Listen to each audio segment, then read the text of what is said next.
What blooms in the garden. The page taunted me with its nakedness.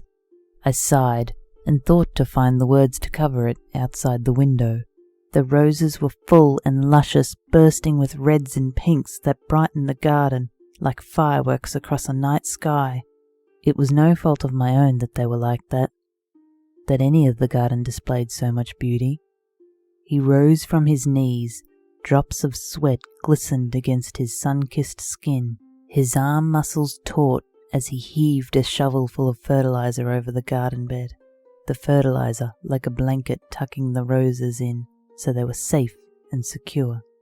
The flowers weren't the only beauty the garden held. He'd come over every morning at the same hour, always wearing a smile and little else when the summer started.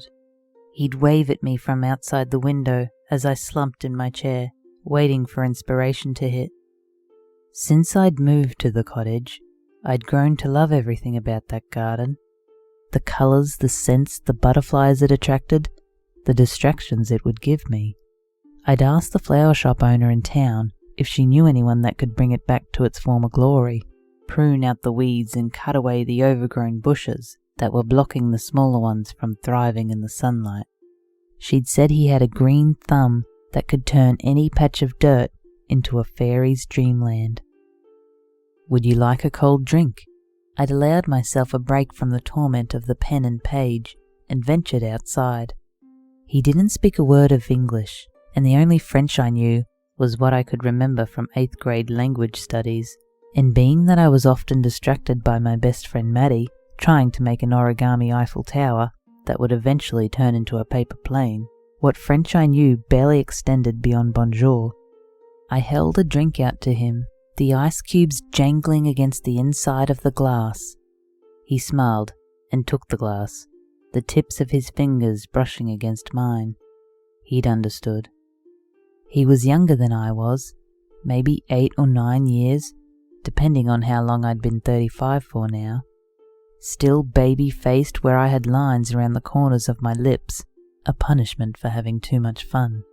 His hair was a full mess of dark brown curls with streaks of copper where it had been bleached by the sun. I had insurgent greys from the added stress the years I had on him brought. Sometimes, when he thought no one was around, I'd hear him talking to the flowers. I'd be scribbling across the page, struggling to write a sentence, and then his voice would come in through the window, slowly, like waves lapping at the beach, and then drawing back out to the ocean.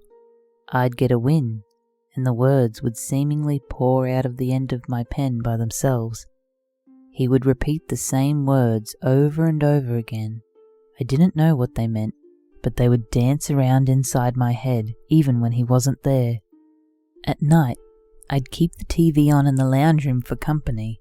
Voices blared as black and white light flickered down into the hallway.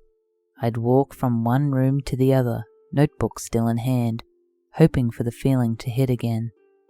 One night, as I stood waiting for the kettle to boil, I could see the TV from the kitchen.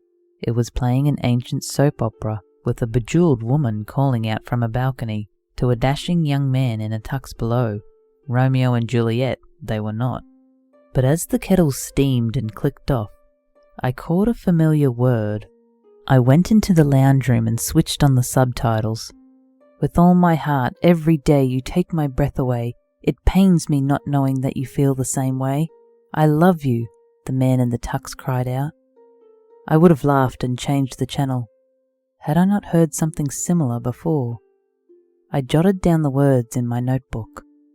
The next day, I opened the front door, and he was there already, as always, tenderly watering the roses.